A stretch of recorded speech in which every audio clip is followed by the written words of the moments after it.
Oh, okay. So you're a biased reporter with a left-wing opinion. What do you want me to do? Yeah, because you're a left-wing hack. You're not a reporter. You're posing in this room as a journalist, and it's so clear by the premise of your question. And you and the people of the media who have such biases but fake like you're a journalist, you shouldn't even be sitting in that seat. But you're pretending like you're a journalist, but you're a left-wing activist. And the question that you just raised and your answer proves your bias. You should be reporting on the facts. She just said, just kidding, on a while ago. Of how many American citizens were killed at the hands of illegal aliens who ICE is trying to remove from this country?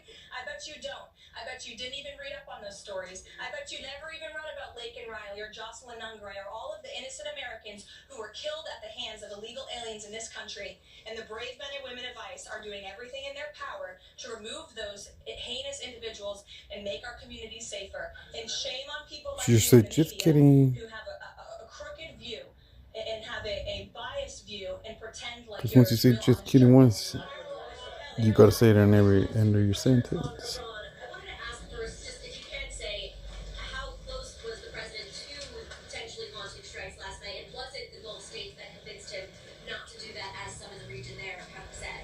Well, look, Kelly, I know there's been a lot of speculation in the media about what the president is going to do at any given moment or any given night. And I would say a lot of these stories, to be honest with you, I've been reading them, and they've been based on anonymous sources who are pretending or guessing to know the president's thinking. The truth is, only President Trump knows what he's going to do, and a very, very small team of advisors are read into his thinking on that. And as I just told you, he continues to closely monitor the situation on the ground in Iran. And as we saw yesterday, he had heard that the killings and executions would stop. And we have seen 800 people, their lives have been spared as a result of that. The president continues to closely monitor, but also keep all of his options on the table.